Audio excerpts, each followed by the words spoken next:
ಸ್ನೇಹಿತರೆ ಎಲ್ಲರಿಗೂ ನಮಸ್ಕಾರ. ಎಲ್ಲರೂ ಹೇಗಿದ್ದೀರಾ? ಸ್ನೇಹಿತರೆ ಇತ್ತೀಚೆಗೆ ಗೃಹಲಕ್ಷ್ಮಿ ಯೋಜನೆ ಬಗ್ಗೆ ಬಹಳ ಟೀಕೆಗಳು ಬರ್ತಿವೆ. ಗೃಹಲಕ್ಷ್ಮಿ ಯೋಜನೆಗೆ ಸಾಕಷ್ಟು ಮಹಿಳೆಯರು ತೀವ್ರ ಆಕ್ರೋಶವನ್ನು ಕೂಡ ವ್ಯಕ್ತಪಡಿಸುತ್ತಿದ್ದಾರೆ. ಯಾಕಂದ್ರೆ ಗೃಹಲಕ್ಷ್ಮಿ ಯೋಜನೆಯ ಹಣ ಇತ್ತೀಚೆಗೆ ಮಹಿಳೆಯರ ಖಾತೆಗೆ ಜಮಾ ಆಗುತ್ತಿಲ್ಲ. ಡಿಸೆಂಬರ್ ತಿಂಗಳಲ್ಲಿ ಕೊನೆಯದಾಗಿ ಎಲ್ಲ ಮಹಿಳೆಯರ ಖಾತೆಗೆ ಗೃಹಲಕ್ಷ್ಮಿ ಯೋಜನೆ ಹಣ ಜಮಾ ಆಗಿತ್ತು. ಅದಾದ ನಂತರ ಹೊಸ ವರ್ಷ ಪ್ರಾರಂಭವಾದಾಗಿನಿಂದ ಇಲ್ಲಿಯವರೆಗೂ ಇನ್ನೂ ಹಣ ಜಮಾ ಆಗಿಲ್ಲ. ಮೊದಲು ಟೋಟಲ್ ಆಗಿ ಒಟ್ಟು 15 ಕಂತಿನ ಹಣವನ್ನು ಎಲ್ಲ ಅರ್ಹ ಮಹಿಳೆಯರ ಖಾತೆಗೆ ಜಮಾ ಮಾಡಲಾಗಿತ್ತು. ಜನವರಿ ತಿಂಗಳಿನಲ್ಲಿ 16ನೇ ಕಂತಿನ ಹಣ ಜಮಾ ಮಾಡಬೇಕಾಗಿತ್ತು. ಆದರೆ ಜನವರಿ ತಿಂಗಳು ಮುಗಿದು ಫೆಬ್ರವರಿ ತಿಂಗಳು ಅರ್ಧ ಮುಗಿದಿದೆ. ಆದರೂ ಕೂಡ ಗೃಹಲಕ್ಷ್ಮಿ ಯೋಜನೆ 16ನೇ ಕಂತಿನ ಹಣ ಇನ್ನೂ ಜಮಾ ಆಗಿಲ್ಲ. ಗೃಹಲಕ್ಷ್ಮಿ ಯೋಜನೆ 16 ಮತ್ತು 17ನೇ ಕಂತಿನ ಹಣ ಯಾವಾಗ ಜಮಾ ಆಗುತ್ತದೆ ಅಂತ ಸ್ವತಃ ಮಹಿಳಾ ಮತ್ತು ಮಕ್ಕಳ ಕಲ್ಯಾಣ ಇಲಾಖೆ ಸಚಿವರಾದ ಲಕ್ಷ್ಮೀ ಹೆಬ್ಬಾಳ್ಕರ್ ಅವರು ನಿನ್ನೆ ನಡೆದಂತಹ ಸಭೆಯಲ್ಲಿ ಮಾಧ್ಯಮಗಳ ಮುಂದೆ ಹೇಳಿದ್ದಾರೆ. ಅವರು ಹೇಳಿರುವ ಮಾಹಿತಿ ಏನು ಅಂತ ಮುಂದೆ ವಿಡಿಯೋದಲ್ಲಿ ತಿಳಿಸಿಕೊಡ್ತೇವೆ. ಆದಷ್ಟು ವಿಡಿಯೋನ ಸ್ಕಿಪ್ ಮಾಡದೆ ಕೊನೆವರೆಗೂ ನೋಡಿದರೆ ನಿಮಗೆ ಎಲ್ಲ ರೀತಿಯ ಮಾಹಿತಿಯು ಅರ್ಥವಾಗುತ್ತದೆ. ಒಂದು ವೇಳೆ ನೀವು ವಿಡಿಯೋನ ಸ್ಕಿಪ್ ಮಾಡಿ ಅರ್ಧ ತನಕ ನೋಡಿದರೆ ನಿಮಗೆ ಯಾವುದೇ ರೀತಿಯ ಮಾಹಿತಿಯು ಅರ್ಥವಾಗುವುದಿಲ್ಲ. ಆದ್ದರಿಂದ ವಿಡಿಯೋವನ್ನು ಕೊನೆ ತನಕ ನೋಡಿರಿ.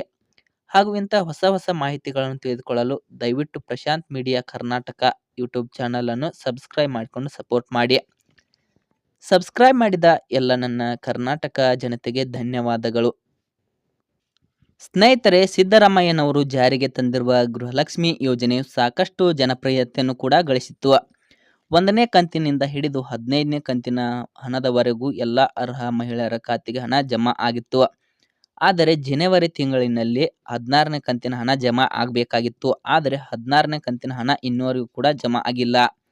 ಇದರಿಂದಾಗಿ ಎಲ್ಲ ಮಹಿಳೆಯರು ಕೂಡ ಸಾಕಷ್ಟು ತೀವ್ರ ಆಕ್ರೋಶವನ್ನು ಕೂಡ ವ್ಯಕ್ತಪಡಿಸುತ್ತಿದ್ದಾರೆ. ಸ್ನೇಹಿತರೆ, ನಿಮಗೆಲ್ಲರಿಗೂ ಗೊತ್ತಿರುವಂತೆ ಮಹಿಳಾ ಮತ್ತು ಮಕ್ಕಳ ಕಲ್ಯಾಣ ಇಲಾಖೆ ಸಚಿವರಾದ ಲಕ್ಷ್ಮೀ ಹೆಬ್ಬಾಳ್ಕರ್ ಅವರ ಕಾರು ಅಪಘಾತಕ್ಕೀಡಾಗಿತ್ತು. ಇದರಿಂದಾಗಿ ಲಕ್ಷ್ಮೀ ಹೆಬ್ಬಾಳ್ಕರ್ ಅವರು ಆಸ್ಪತ್ರೆಯಲ್ಲಿ ಚಿಕಿತ್ಸೆ ಪಡೆಯುತ್ತಿದ್ದರು. ಆವಾಗ ಉಳಿದ ಅಧಿಕಾರಿಗಳು ಗೃಹಲಕ್ಷ್ಮಿ ಯೋಜನೆ ಹಣವನ್ನು ಕೂಡ ಜಮಾ ಮಾಡಬೇಕಾಗಿತ್ತು. ಆದರೆ ಅವರು ಜಮಾ ಮಾಡಿಲ್ಲ. ಇದೀಗ ಸಚಿವೆ ಲಕ್ಷ್ಮೀ ಹೆಬ್ಬಾಳ್ಕರ್ ಅವರು ಆಸ್ಪತ್ರೆಯಿಂದ ಡಿಸ್ಚಾರ್ಜ್ ಆಗಿ ಬಂದಿದ್ದಾರೆ. ನಿನ್ನೆ ನಡೆದ ಸಭೆಯಲ್ಲಿ ಮಾಧ್ಯಮಗಳ ಮುಂದೆ ಅವರು ಈ ರೀತಿಯಾಗಿ ಹೇಳಿದ್ದಾರೆ. ಅದೇನೆಂದರೆ, ಮಹಿಳಾ ಮತ್ತು ಮಕ್ಕಳ ಕಲ್ಯಾಣ ಇಲಾಖೆಗೆ ಹಣ ಬಂದು ಜಮಾ ಆಗಿದೆ. ಇನ್ನು ಅದನ್ನು ಎಲ್ಲ ಅರ್ಹ ಮಹಿಳೆಯರ ಖಾತೆಗೆ ಜಮಾ ಮಾಡುವುದಷ್ಟೇ ಬಾಕಿ ಇದೆ. ಇದೀಗ ಅಧಿಕಾರಿಗಳಿಗೆ ಜಮಾ ಮಾಡುವಂತೆ ಹೇಳಿದ್ದೇನೆ. ಈ ಫೆಬ್ರವರಿ ತಿಂಗಳು ಮುಗಿದೊಳಗಾಗಿ ಅಥವಾ ಮಾರ್ಚ್ ಮೊದಲ ವಾರದಲ್ಲಿ 16 ಮತ್ತು 17ನೇ ಕಂತಿನ ಹಣ ಟೋಟಲ್ ಆಗಿ ಹಣ ಬಂದು ಜಮಾ ಆಗುತ್ತದೆ ಅಂತ ಮಾಹಿತಿಯನ್ನು ಕೂಡ ನೀಡಿದ್ದಾರೆ.